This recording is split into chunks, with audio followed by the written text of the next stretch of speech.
Bonjour à tous et à toutes, j'espère que vous allez bien. Continuons ensemble la lecture du livre Dans cette vie même, le chemin de libération enseigné par le Bouddha, du grand maître Sayadaw U Pandita. Nous étions au chapitre Aiguiser les facultés de contrôle, guérir le corps et l'esprit.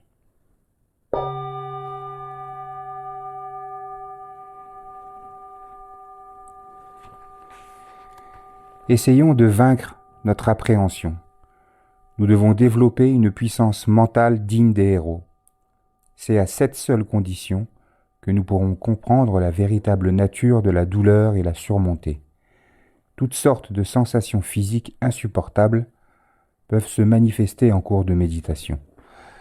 Les sensations désagréables sont toujours présentes, mais chez les yogis, elles sont en général très claires, parce que amplifiées par la concentration. Au cours d'une pratique intensive, il est fréquent de voir réapparaître des douleurs liées à d'anciennes blessures, à des problèmes d'enfance ou à de longues maladies chroniques. Parfois, il y aura aggravation soudaine d'une maladie récente ou actuelle.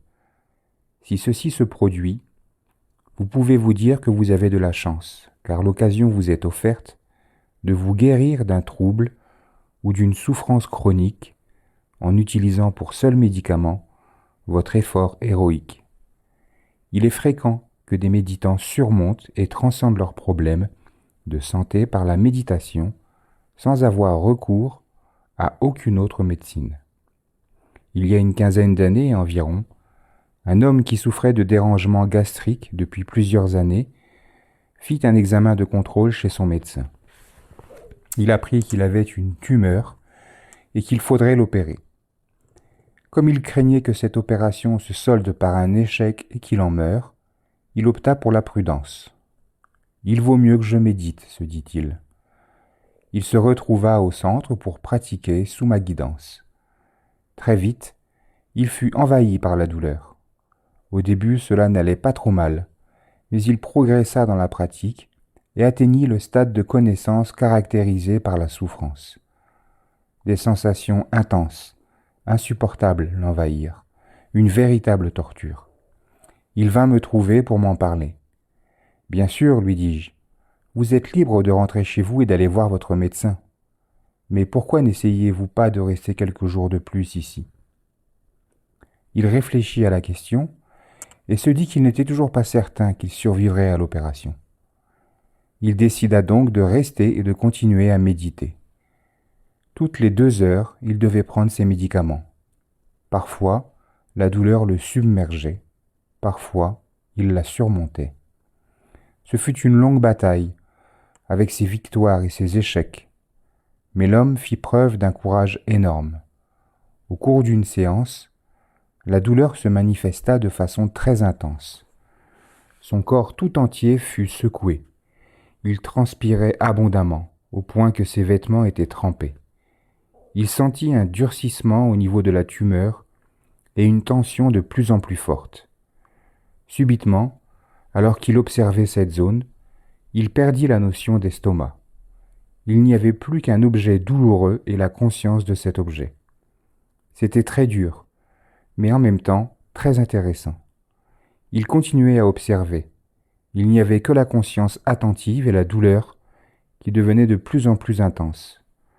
Il y eut ensuite une grosse explosion, comme une bombe. Le yogi me dit qu'il avait même entendu la détonation. Ensuite, tout s'était calmé. Il se leva, plein de sueur. Il toucha son ventre à l'endroit de la tumeur. La douleur avait disparu.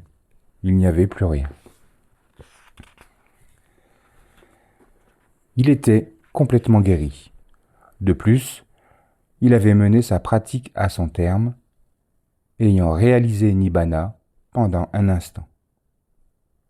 Peu de temps après, l'homme quitta le centre et je lui demandai de me faire savoir l'avis du médecin à propos de son problème gastrique. Ce dernier fut très surpris de voir que la tumeur avait disparu. Son patient put abandonner le régime très sévère qu'il avait été obligé de suivre pendant 20 ans. Il est encore toujours vivant et en bonne santé. Quant au médecin, il s'est mis à la pratique de Vipassana. J'ai rencontré un très grand nombre de personnes qui se sont guéries de leurs maux de tête chroniques, de leurs problèmes cardiaques, de la tuberculose, et même du cancer ou de blessures graves datant de leur enfance. Certaines d'entre elles étaient même considérées comme incurables par les médecins. Toutes ces personnes ont dû passer par des douleurs très intenses. Elles ont dû développer énormément de persévérance et fournir un effort courageux. Mais elles se sont guéries. De plus, en observant ainsi la douleur avec courage et ténacité, la plupart d'entre elles ont très sensiblement approfondi leur compréhension de la réalité et ont atteint la sagesse. Ne soyez donc pas découragés si vous avez des sensations douloureuses. Faites preuve au contraire de confiance et de patience. Persévérez jusqu'au moment où vous comprendrez la véritable nature de ces sensations douloureuses. Petit 9. L'engagement inébranlable. Le 9e et dernier facteur de renforcement des facultés de contrôle est la qualité mentale qui va vous permettre de poursuivre votre route sans faire de détour, sans abandonner jusqu'à ce que vous ayez atteint la fin du chemin. Dans quel but pratiquez-vous la méditation? Pourquoi vous soumettez-vous au triple entraînement de Sila, de Samadhi et de Panna? Lorsqu'on pratique la méditation, il est important de préciser son but, et encore plus important d'être honnête avec soi-même et de voir dans quelle mesure on s'engage vraiment. Les actions positives, meilleure garantie pour l'avenir. Réfléchissons à propos de Sila. Nous avons la chance incroyable d'être nés sur cette planète en tant qu'être humain. Nous comprenons que cette existence exceptionnelle est le résultat de bonnes actions passées. Tout ceci devrait nous inciter à vivre selon les critères les plus élevés de l'humanité.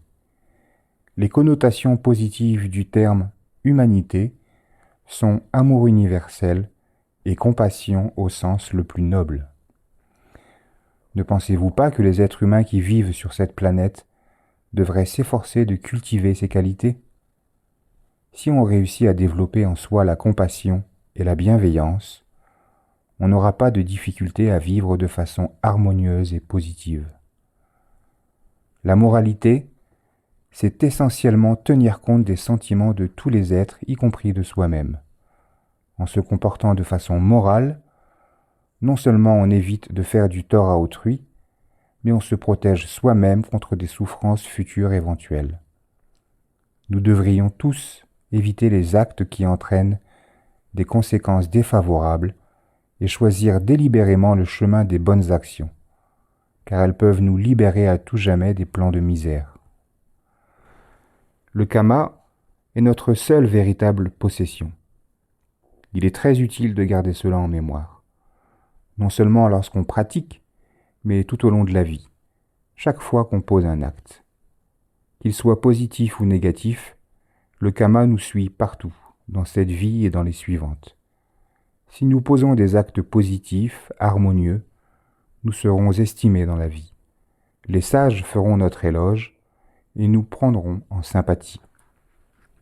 De plus, nous serons sûrs de bénéficier de conditions favorables tout au long de nos existences futures, jusqu'à l'atteinte du Nibbana définitif. Commettre des actions négatives ou maladroites amène le déshonneur et la mauvaise réputation, éventuellement dès cette vie. Les sages nous blâmeront et nous mépriseront, et il ne sera pas possible d'échapper aux conséquences de ces actes dans nos vies futures. Le Kama détient une forte potentialité à amener des résultats bons et mauvais. C'est pourquoi on le compare à la nourriture. Certains aliments sont sains et propres à la consommation, d'autres empoisonnent le corps. Si nous choisissons des aliments nutritifs, que nous les mangeons au moment approprié et en quantité bien dosée, nous vivrons longtemps et en bonne santé. Mais si nous sommes attirés par des aliments malsains et nocifs, nous devrons en subir les conséquences. Nous pourrions tomber malades et souffrir énormément. Nous pourrions même en mourir. Les actions nobles. Pratiquer dana, la générosité, peut diminuer l'avidité en nous. Les 5 préceptes moraux de base aident à contrôler les émotions et les formes les plus grossières d'avidité et d'aversion. Si la moralité est intacte, les impuretés présentes dans l'esprit ne se manifesteront pas par un acte physique ni même vocal. L'esprit est contrôlé jusqu'à un certain point. Une personne qui ne transgresse pas ces préceptes moraux peut paraître très sanctifiée de l'extérieur, tout en étant intérieurement torturée par l'impatience, la colère, l'envie ou la mesquinerie. C'est pourquoi il faut passer à l'étape suivante, bhavana, en pali qui veut dire culture d'états mentaux exceptionnellement positifs. Le premier aspect de bhavana consiste à éviter l'apparition d'états mentaux négatifs. Le deuxième, à développer la sagesse en l'absence de ces états mentaux négatifs. La concentration extatique de ces imperfections. Samatha bhavana, la méditation de la concentration, a la capacité de calmer l'esprit et de le tranquilliser et de le mettre à l'abri des kilésas. Cette méditation anesthésie les kilésas, les empêche d'attaquer. Samatha bhavana n'est pas une méditation propre au bouddhisme. On la retrouve dans beaucoup d'autres religions et particulièrement dans les pratiques hindouistes. Cette excellente pratique permet d'atteindre la pureté de l'esprit, qui est toutefois limitée au temps de l'absorption. Le méditant atteint le ravissement, le bonheur et la tranquillité. Il est même possible d'obtenir parfois des pouvoirs psychiques, mais il faut comprendre que le succès dans Samatha bhavana n'a rien à voir avec la vision pénétrante de la véritable nature des phénomènes physiques et mentaux. Si les kilésas ont été refoulées, elles ne sont pas déracinées pour autant. L'esprit n'a pas encore pénétré la véritable nature des choses. Le pratiquant samatha n'est donc pas encore libre du samsara. Il est même possible qu'à l'avenir, il reprenne naissance dans des états de souffrance. Vous voyez qu'on peut réaliser beaucoup de choses par la concentration, tout en étant perdant. Après son illumination parfaite, Bouddha passa 49 jours à Bodh Gaya, plongé dans la félicité de la libération. Il se mit ensuite à réfléchir à la façon de communiquer cette vérité profonde et subtile aux autres êtres. Il parcourut le monde du regard et put constater que les gens étaient presque tous empêtrés dans une épaisse couche de poussière, les kilésas. Il se vautrait dans les ténèbres les plus épaisses. Il prit conscience de l'immensité de sa tâche. Il remarqua alors 2 personnes qui apparemment seraient réceptives à son enseignement. 2 personnes dont l'esprit était pur, libre des kilésas. C'étaient en réalité ses anciens professeurs. Les ermites Alara, le Kalama, et Udaka, le Ramaputta. Tous 2 avaient un grand nombre de disciples, étant donné les hauts niveaux de réalisation qu'ils avaient obtenus par la pratique de la concentration. Le Bouddha était arrivé à maîtriser tous ses enseignements les uns après les autres, mais comprit qu'il ne trouverait pas là la réponse à ces questions. L'esprit de ces 2 ermites était cependant très pur. Alara, le Kalama, maîtrisait le 7e niveau de concentration, et Udaka, le Ramaputta, avait réussi à atteindre le 8e et dernier niveau d'absorption. Ils étaient capables de maintenir les kilésas à distance, même pendant les périodes où ils ne se trouvaient pas formellement en absorption. Le Bouddha était certain qu'il lui suffirait de prononcer quelques paroles importantes du Dhamma pour qu'ils atteignent l'illumination complète. Un deva invisible venant des sphères célestes apparut au Bouddha, alors qu'il se faisait ses réflexions. il lui annonça que les deux ermites étaient décédés. Alara, le Kalama, était décédé 7 jours avant. Quant à Udaka le Ramaputta, il était mort la veille. Tous deux avaient repris naissance dans le monde sans forme des Brahmas, le monde où l'esprit n'existe pas, le monde où l'esprit existe, mais pas la matière. Les ermites n'avaient donc plus d'oreilles pour entendre, ni de yeux pour voir. Il leur était devenu impossible de voir le Bouddha ou d'écouter le Dhamma. Or, on ne peut découvrir la vue juste, pratique, qu'en rencontrant un professeur ou en écoutant le Dhamma.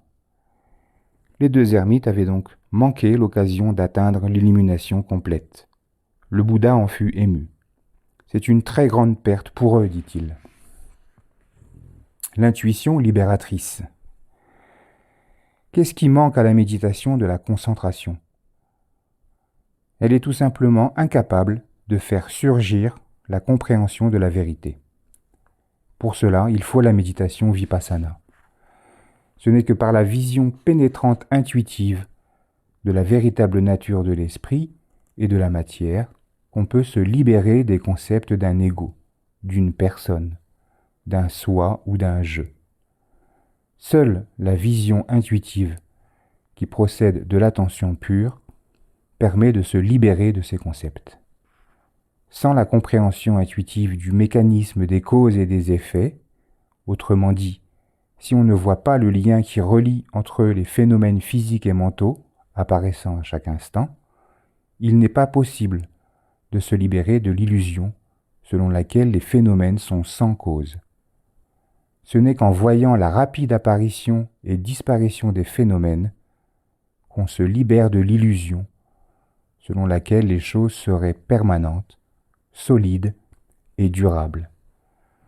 Ce n'est que par la vision pénétrante de la souffrance qu'on réalise en profondeur la vanité de l'existence samsarique. Si on comprend que c'est la nature des phénomènes physiques et mentaux d'apparaître et de disparaître constamment, sans qu'il y ait personne ni quoi que ce soit qui les sous-tend, on sera tout naturellement amené à réaliser qu'il n'y a pas de soi, pas d'atta. C'est en passant successivement les différents stades de connaissance pour finalement déboucher sur Nibbana que vous comprendrez en quoi consiste le vrai bonheur.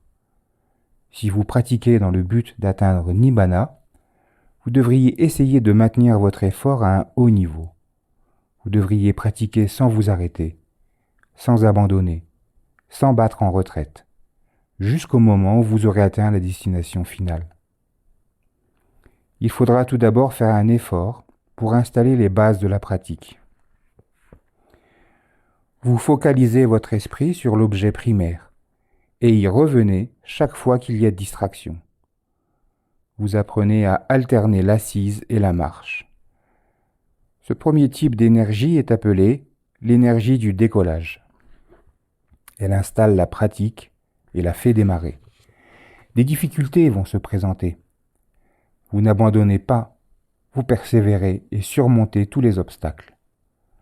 Lorsque vous vous ennuyez ou que vous êtes pris par la somnolence, vous rassemblez vos énergies.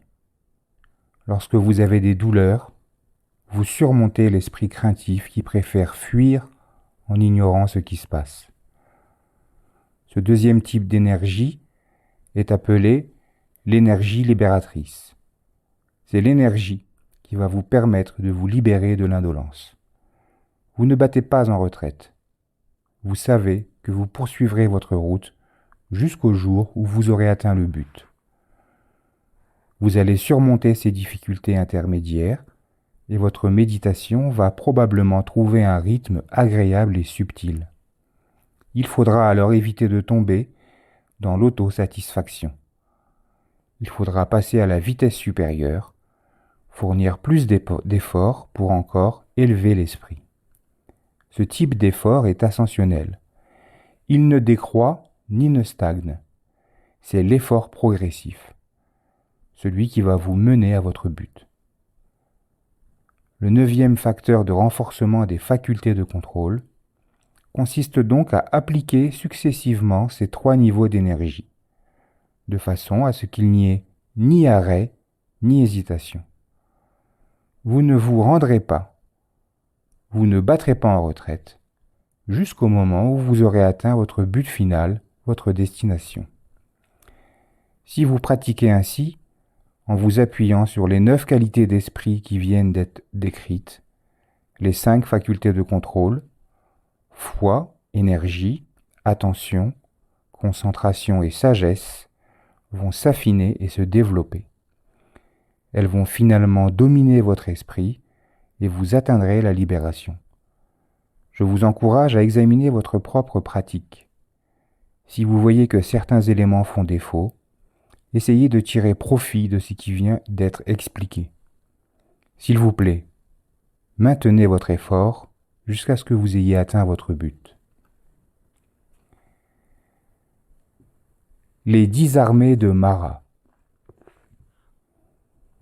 La méditation peut être vue comme une guerre entre des états d'esprit positifs et négatifs.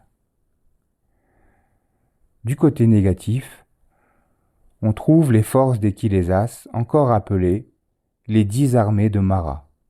En pali, Mara veut dire tueur. Il personnifie la puissance qui tue la vertu et la vie. Ces armées sont entraînées pour attaquer les méditants. Elles ont essayé de vaincre le Bouddha la nuit même de son illumination. Voici un texte du Sutta Nipata qui reprend les paroles que le Bouddha adressa à Mara. Les plaisirs sensuels sont ta première armée. La seconde se nomme mécontentement. Viennent en 3e lieu la faim et la soif. Ta 4e armée se nomme désir avide. Somnolence et torpeur sont la 5e. La 6e est appelée peur. La 7e, c'est le doute. Vanité et ingratitude sont ta 8e armée. Gain, renom, honneur et réputation mal utilisée constituent la 9e. Quiconque se flatte lui-même et rabaisse les autres est victime de la 10e. Voilà ton armée, Namusi. Mara, les forces de frappe des ténèbres. Pour la vaincre, il faut être un héros. L'ayant vaincu, on obtient le bonheur. Pour éliminer de nos esprits les forces des ténèbres, nous disposons de forces positives, celles de la méditation, Satipatthana, Vipassana, avec son épée de l'attention et ses stratégies d'attaque et de défense. En ce qui concerne le Bouddha, nous savons qui a gagné. Mais qui, de Mara ou de vous, va l'emporter?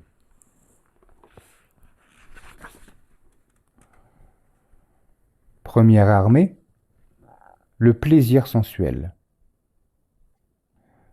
Le plaisir sensuel est la première armée de Mara, en conséquence d'actes positifs faits au cours d'existences antérieures, dans des plans d'expérience sensorielle ou dans des plans matériels, nous avons repris naissance dans ce monde. Ici, comme dans toutes les sphères sensorielles, les êtres ont accès à une très grande variété d'objets sensuels attirants.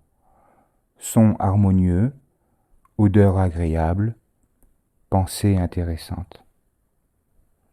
Nous entrons en contact avec toutes sortes de choses délicieuses par nos 6 sens. Et ces contacts provoquent tout naturellement l'apparition du désir. Objet plaisant et désir sont les 2 fondements du plaisir sensuel. L'attachement à la famille, aux biens, aux affaires et aux amis fait également partie de cette première armée de Mara. Il est en général très difficile de la vaincre. certains humains vont la combattre en se faisant moines ou nonnes, abandonnant leur famille et tous leurs liens. En retraite, les méditants se séparent également de leur famille et de leur occupation, mais de façon temporaire. Ils essayent ainsi de combattre l'attachement qui les lie aux 6 formes de plaisir sensoriel. Chaque fois que vous pratiquez la méditation, et tout particulièrement en retraite, vous renoncez à beaucoup de choses agréables. Malgré ces restrictions, il vous arrivera cependant d'avoir certaines préférences. Vous comprenez alors que Mara, l'ennemi de la liberté, est entré en action. Deuxième armée, le mécontentement. La deuxième armée de Mara, c'est le mécontentement que provoque la vie sainte et particulièrement la vie méditative. En retraite, il est possible que vous ressentiez du mécontentement, de l'ennui. Votre coussin est trop dur ou trop haut. La nourriture ne vous convient pas. Et lorsque vous pratiquez, vous trouvez toutes sortes de bonnes raisons de vous fâcher. Ces problèmes vous arrachent chaque fois à votre concentration et vous n'arrivez pas à expérimenter le bonheur de la méditation. Vous pensez que c'est la pratique qui est en cause. Pour combattre ce mécontentement, vous devez devenir un abhirati, une personne qui prend plaisir au Dhamma, qui se consacre au Dhamma. Vous avez trouvé la voie juste, vous la mettez en application et vous commencez à surmonter les empêchements. Le ravissement, la joie et le confort vont alors tout naturellement apparaître parce que votre esprit est concentré. Vous réalisez que le bonheur du Dhamma est infiniment supérieur au plaisir sensoriel. Vous êtes devenu un abhirati.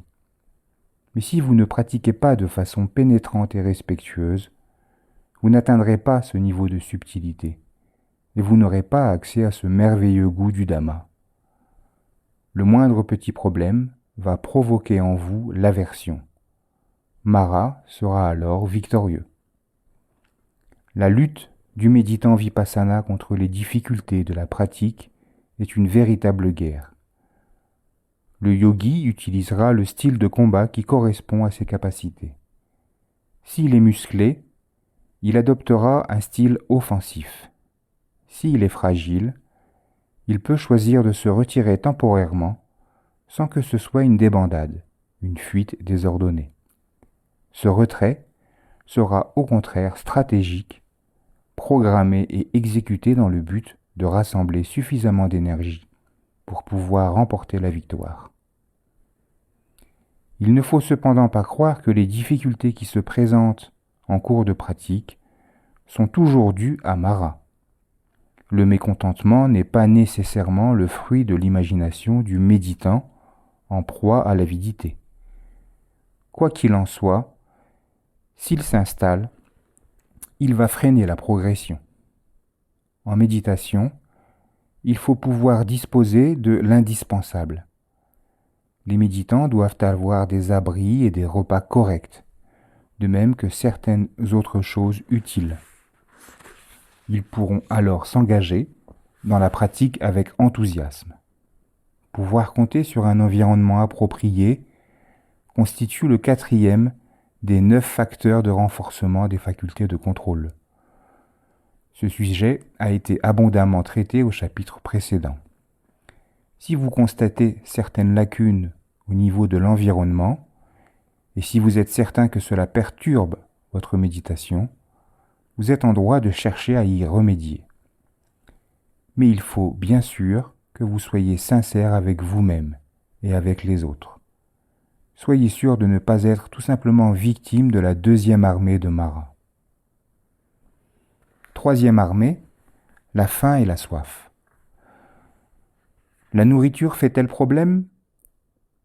À peine le yogi aura-t-il réussi à surmonter le désir et le mécontentement que la 3e armée de Mara, la faim et la soif, va passer à l'attaque. Dans les temps anciens, comme actuellement d'ailleurs, les moines et les nonnes bouddhistes dépendaient pour leur subsistance de la générosité des laïcs. Il est normal que le moine se rende chaque jour dans la communauté ou au village qui le soutient pour quitter sa nourriture. Les moines qui vivent dans des régions isolées sont parfois pris en charge par un petit groupe familial. Certains jours, ils sont comblés, mais parfois ce n'est pas le cas.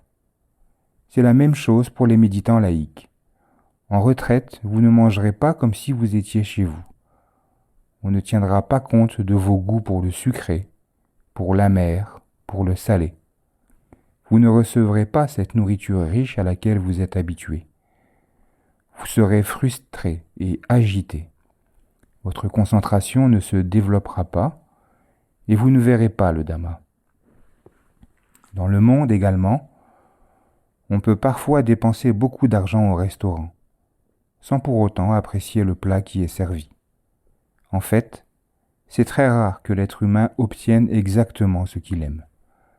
Outre la nourriture, on peut aussi avoir faim ou soif de vêtements, d'amusement ou d'activités, qu'elles soient familières et rassurantes ou tout à fait exotiques.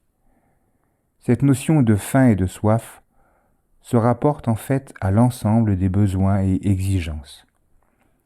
Si vous êtes facilement satisfait et que vous adoptez une attitude de reconnaissance pour ce qui est offert, cette troisième armée de Mara ne va pas être un gros problème pour vous. Il n'est pas possible d'avoir toujours tous ses désirs satisfaits, mais on peut apprendre à se contenter de ce qui est bénéfique et approprié. Si vous concentrez votre énergie sur la pratique, en vous efforçant de la faire progresser, vous expérimenterez le véritable goût du Dhamma, qui est incomparablement satisfaisant. Vous vous jouerez alors de cette troisième armée de Mara. Mais si vous n'y arrivez pas, il sera difficile de gérer la faim et la soif. Ces sensations désagréables ne sont jamais les bienvenues. Lorsqu'elles se présentent et que l'attention n'est pas activée, elles font inévitablement vaciller l'esprit. Vous trouverez des justifications incroyables pour réaliser vos désirs. C'est pour le bien de ma pratique, pour ma santé mentale, pour faciliter la digestion. Vous commencez à déambuler de tous côtés pour obtenir ce que vous voulez. Vous cherchez à satisfaire vos désirs et le corps est impliqué dans le processus. Quatrième armée, le désir. Le désir est la quatrième armée de Mara. Le bol à aumône du moine ne sera pas toujours très plein à la fin de sa tournée. Certaines choses qui lui semblent indispensables pour son régime n'auront peut-être pas été offertes. Au lieu de rentrer au monastère, ce moine pourrait alors décider de poursuivre sa ronde. Il y a là un nouvel itinéraire que je n'ai jamais essayé. Peut-être y trouverai-je ce qui me convient. Mais ces nouveaux itinéraires peuvent s'avérer très longs. Il n'est pas nécessaire d'être moine pour le savoir. Il y a tout d'abord le désir, ensuite vient l'élaboration d'un plan, et enfin la réalisation de ce plan. Tout ce processus peut se révéler très fatigant pour le corps et pour l'esprit. Cinquième armée, la paresse et la torpeur. Voici la cinquième armée de Mara. Elle n'est autre que la paresse, la torpeur et la somnolence. Les difficultés que provoquent la paresse et la torpeur valent la peine qu'on s'y attarde, car elles sont surprenantes. Le mot pali, tina, traduit en général par paresse, désigne en réalité la faiblesse, la grossièreté d'un esprit vacillant, visqueux, submergé, incapable de saisir fermement l'objet de méditation. Tina rend l'esprit faible, ce qui va automatiquement provoquer la faiblesse du corps. Cet esprit apathique n'arrive pas à maintenir la posture ferme et bien droite. La méditation en marche devient un véritable fardeau. En présence de Tina, Atapa, l'aspect fougueux de l'énergie est manquant. L'esprit devient raide et dur. Il perd sa vivacité active. Même s'il se sent énergique au début de la session, un méditant peut être complètement noyé dans la paresse, au point qu'il lui faudra fournir un effort tout particulier pour la faire disparaître. Les forces mentales sont pratiquement toutes bloquées, en tout cas partiellement.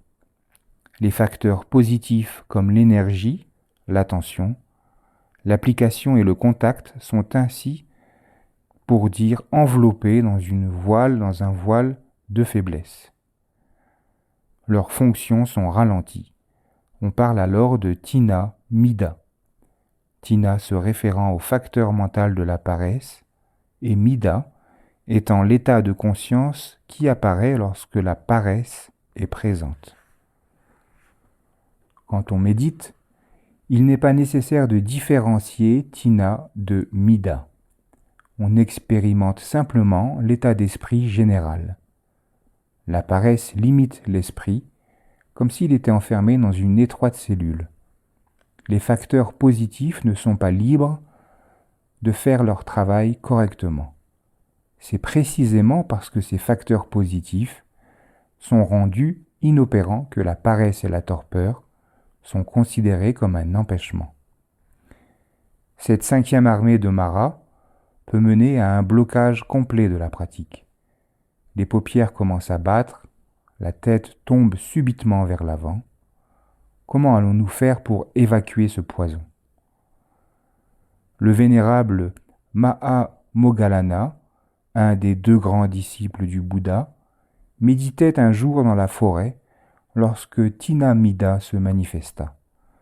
Son esprit sombra, se flétrit et devint aussi peu malléable qu'un morceau de beurre durci par le froid.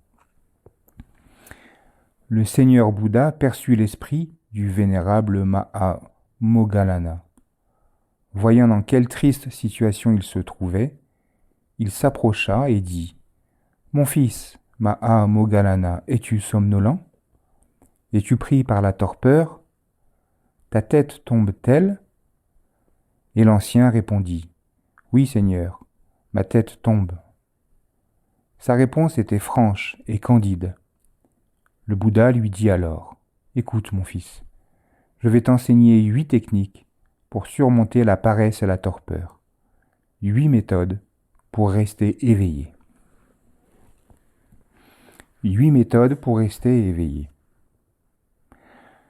La première consiste à changer l'attitude de l'esprit. Lorsque la torpeur passe à l'attaque, on pourrait être tenté de justifier un abandon par des pensées comme celle-ci.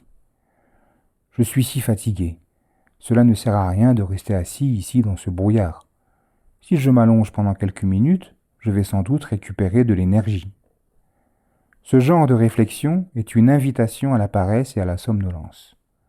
Mais si au contraire, vous vous dites avec beaucoup de fermeté, je passerai à travers cette paresse et cette somnolence. Je ne capitulerai pas, même si elle doit se représenter. Vous faites ce que Bouddha appelle changer d'attitude. Une telle détermination marque le début de la victoire sur la 5e armée de Mara. Il faudra également changer votre attitude lorsque la pratique sera devenue facile et automatique. Il arrivera un moment où vous aurez plus ou moins maîtrisé l'observation des mouvements de soulèvement et d'abaissement de l'abdomen. Elle se fera correctement, sans beaucoup d'efforts. Vous allez tout naturellement vous relâcher, vous détendre. Vous noterez ces mouvements très calmement. La paresse et la torpeur vont en profiter pour s'infiltrer. Vous devez alors essayer d'aviver votre esprit, soit en observant de façon plus précise les mouvements de soulèvement et d'abaissement, soit en multipliant les objets d'attention. La multiplication des objets d'attention se fait selon une méthode spécifique. Vous devrez fournir plus d'efforts que lorsque vous vous limitiez à l'abdomen, ce qui aura un effet vivifiant. Vous faites les notes mentales de la façon suivante. Soulèvement, abaissement, assis, touché. Lorsque vous notez assis, Vous prenez conscience du corps tout entier et observez les sensations que provoque la posture assise. Lorsque vous notez toucher, vous vous focalisez sur les sensations de contact à des endroits bien précis de la dimension d'une pièce de monnaie. Vous pouvez choisir les fesses, par exemple. Chaque fois que vous notez toucher, vous devez retourner au même endroit, même si vous n'y trouvez plus de sensation. Plus vous vous sentez paresseux, plus vous ajoutez d'objets, mais n'allez pas au-delà de 6 contacts. Vous observez donc successivement tous ces points de contact. Puis, vous revenez à l'abdomen et vous répétez l'opération depuis le début. Ce changement de stratégie peut s'avérer très efficace, mais il n'est pas infaillible. Le second antidote à la somnolence consiste à méditer sur certains passages inspirants des Écritures dont vous vous souvenez ou que vous avez mémorisés en essayant d'en pénétrer la signification profonde. Il vous est peut-être déjà arrivé de rester éveillé pendant toute la nuit parce que vous pensiez à toutes sortes de choses. Vous comprenez alors comment fonctionne le second antidote que le Bouddha nous propose pour lutter contre la paresse et la torpeur. La psychologie bouddhiste a analysé la pensée en termes de ses composantes. L'une de ces composantes est le facteur mental de Vitakka, l'application de l'esprit. Il a la capacité d'ouvrir et de rafraîchir l'esprit. C'est pourquoi il est l'antidote spécifique de la paresse et de la torpeur. La troisième stratégie pour gérer la paresse consiste à réciter ces passages à haute voix. Si vous méditez en groupe, il va sans dire que vous devez le faire sans que cela soit une gêne pour les autres. Si votre esprit ne s'est pas encore ragaillardi, il faudra prendre des mesures plus drastiques. Tirez vos oreilles, frottez-vous les mains, les bras, les jambes et la face. Cela va stimuler la circulation et vous raviver un peu. Si la somnolence persiste, levez-vous avec attention et rincez-vous le visage. Vous pouvez éventuellement vous mettre des gouttes dans les yeux. Si cette stratégie ne porte pas de fruits, il est conseillé de fixer le regard sur un objet lumineux, comme la lune ou une ampoule électrique. Ceci devrait clarifier votre esprit. La clarté d'esprit est une espèce de lumière. Dès que vous vous sentez plus alerte, faites une nouvelle tentative pour observer les mouvements de soulèvement et d'abaissement de l'abdomen, du début à la fin. Essayez de clairement distinguer ces mouvements. Si aucune de ces pratiques ne porte de fruits, essayez de pratiquer la marche attentive de façon saccadée. En tout dernier ressort, vous pouvez rendre gracieusement les armes et aller au lit. Si la paresse et la torpeur persistent pendant une longue période, la constipation peut parfois en être responsable. Dans ce cas, voyez comment vous pouvez y remédier sans brutalité. Sixième armée, la peur. La sixième armée de Mara, c'est la peur, la lâcheté. Elle menace tout particulièrement les yogis qui pratiquent dans un endroit isolé, surtout lorsqu'après une attaque de la paresse et de la torpeur, l'intensité de leur effort a diminué. La peur est combattue par l'effort courageux, ainsi que par la claire perception du Dhamma, résultat naturel de l'effort, de l'attention et de la concentration. Le Dhamma est ce qu'il y a de plus sécurisant au monde. Avoir foi dans le Dhamma, le pratiquer, est donc le moyen le plus efficace de se guérir de la peur. Par le développement de la moralité, on s'assure un avenir agréable et positif. Par l'entraînement à la concentration, on diminue la détresse mentale. Quant à la pratique de la sagesse, elle mène à Nibbana, qui est libre de toute peur et de tout danger. En pratiquant le Dhamma, vous prenez soin de vous-même, vous vous protégez, vous êtes votre meilleur ami. La peur est en général une forme subtile de colère. Vous ne vous sentez pas capable de faire face aux problèmes. vous ne manifestez aucune réaction extérieure. Mais dès que l'occasion se présente, vous prenez la fuite. Si vous êtes capable d'affronter le problème directement avec un esprit ouvert, la peur ne se manifestera pas. Pendant une retraite de méditation, les yogis qui ont décroché et perdu le contact avec le Dhamma se sentent timorés et mal à l'aise dans leur relation avec les autres yogis et avec leurs professeurs.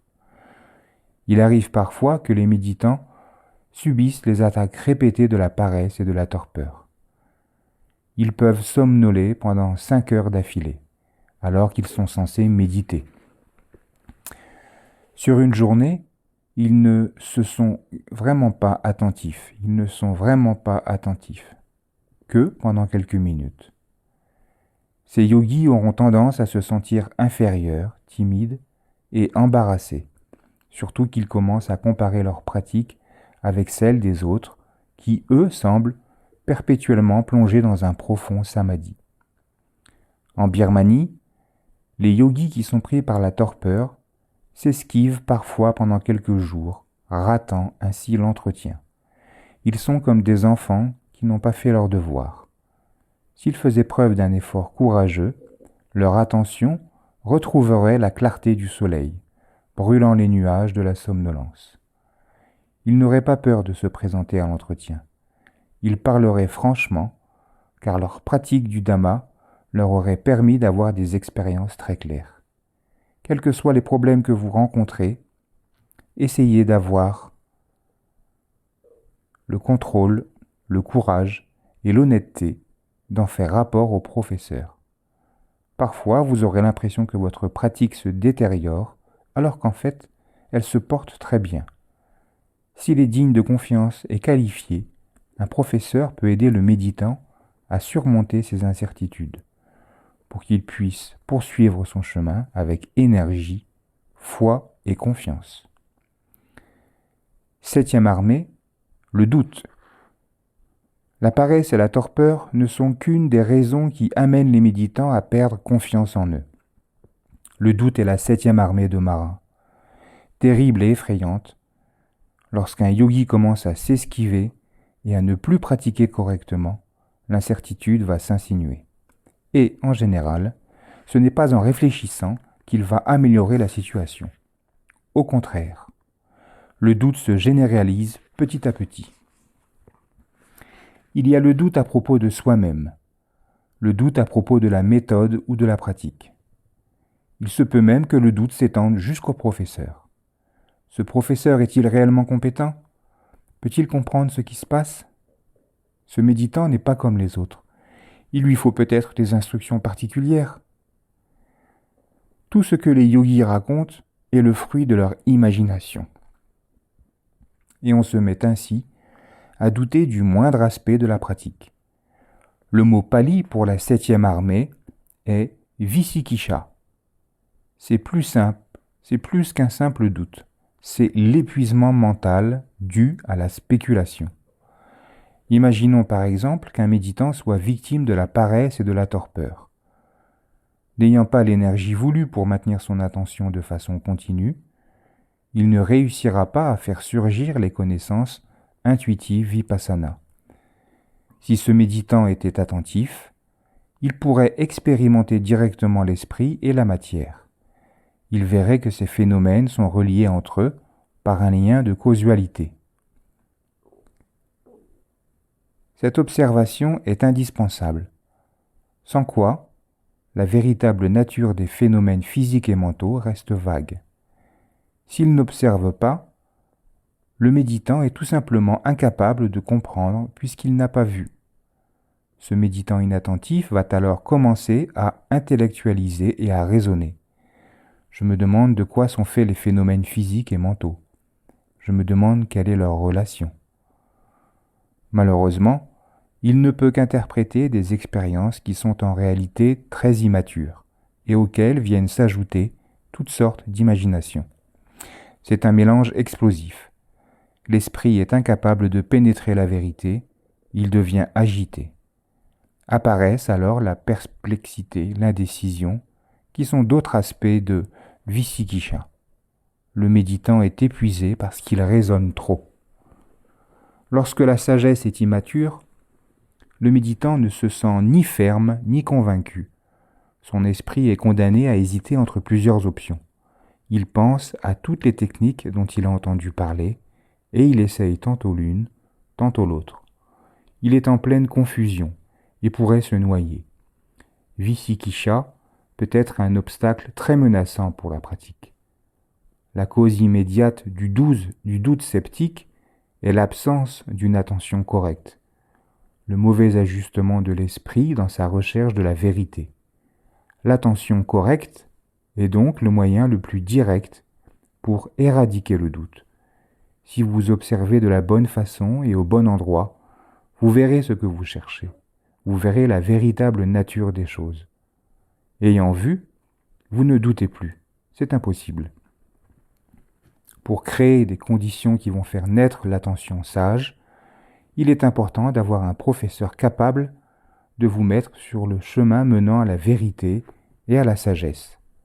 Celui qui désire trouver la vérité doit se mettre en quête d'un instructeur expérimenté et fiable. C'est le Bouddha lui-même qui le dit. Si vous ne trouvez pas ce bon guide compétent, capable de vous donner des instructions, vous devez vous tourner vers la pléthore de littérature disponible actuellement en matière de méditation. Mais soyez prudent s'il vous plaît, surtout si vous êtes un lecteur avide. Si, par vos lectures, vous vous familiarisez avec toutes sortes de techniques et que vous essayez de les mettre ensemble, vous serez probablement déçu et encore plus confus qu'au départ. Et même si certaines de ces techniques sont bonnes, elles resteront inefficaces car vous ne les aurez pas pratiquées à fond et vous resterez sceptique. Vous vous serez ainsi privé de la chance d'expérimenter vraiment les bénéfices de la méditation. Si on ne pratique pas correctement, il n'est pas possible d'arriver à la véritable compréhension personnelle, intuitive, de la nature des phénomènes. Le doute va encore se renforcer, l'esprit va devenir dur et raide, il sera attaqué par Koda, l'aversion, et tous les états mentaux qui y sont associés. La frustration et le refus pourraient même s'y ajouter. L'esprit épineux. Koda va rendre l'esprit dur et rigide comme une épine. Le yogi est piqué comme un promeneur qui essaierait de se frayer un chemin à travers les ronces. Il souffre à chaque pas. Comme beaucoup de méditants se trouvent confrontés à cette difficulté au cours de leur pratique, je vais parler un peu plus en détail de Koda, dans l'espoir que cela puisse vous aider. Deux facteurs mentaux sont en général à l'origine de Koda. Le doute et des facteurs que l'on regroupe sous l'appellation entrave mentale. Il y a 5 sortes de doutes qui mènent à l'esprit épineux. Le premier type de doute qui va piquer le yogi concerne le Bouddha, le grand professeur qui nous montre le chemin de l'illumination. Viennent ensuite le doute à propos du Dhamma, le chemin qui mène à la libération, et le doute à propos de la Sangha, les êtres nobles qui ont déraciné les kilesas tout en partie. Il y a encore le doute qui porte sur soi-même, sur sa propre moralité et sa propre pratique. Et enfin, la dernière forme de doute porte sur les autres yogis, y compris le professeur. Lorsqu'il y a tant d'hésitation dans l'esprit, le yogi se sent en colère et résiste. Son esprit devient vraiment épineux. Il ne se sentira probablement pas l'envie de s'engager à fond dans cette méditation, car il la trouve douteuse et peu fiable. Mais tout n'est cependant pas perdu. La sagesse et la connaissance sont les remèdes appropriés en cas de vicikisha. Le raisonnement est une première forme de connaissance. Certaines paroles persuasives peuvent amener un méditant méfiant à s'extraire des fourrés. Les explications du professeur ou un enseignement bien construit et inspirant. Le méditant revient à la simple observation, sa pratique est très claire, et il pousse de longs soupirs de soulagement et de gratitude. il lui est devenu possible d'expérimenter directement par lui-même la véritable nature de la réalité. S'il y arrive, ce regain de sagesse va devenir le remède pour le libérer de l'esprit épineux. Mais s'il ne réussit pas à retomber sur le juste chemin, il se peut que le doute atteigne un point de non-retour. Les 5 entraves mentales. Les 5 entraves mentales feront partie du prochain chapitre que nous attaquerons dans la prochaine lecture. En attendant, je vous souhaite une très belle journée et de belles méditations. Je vous dis à bientôt.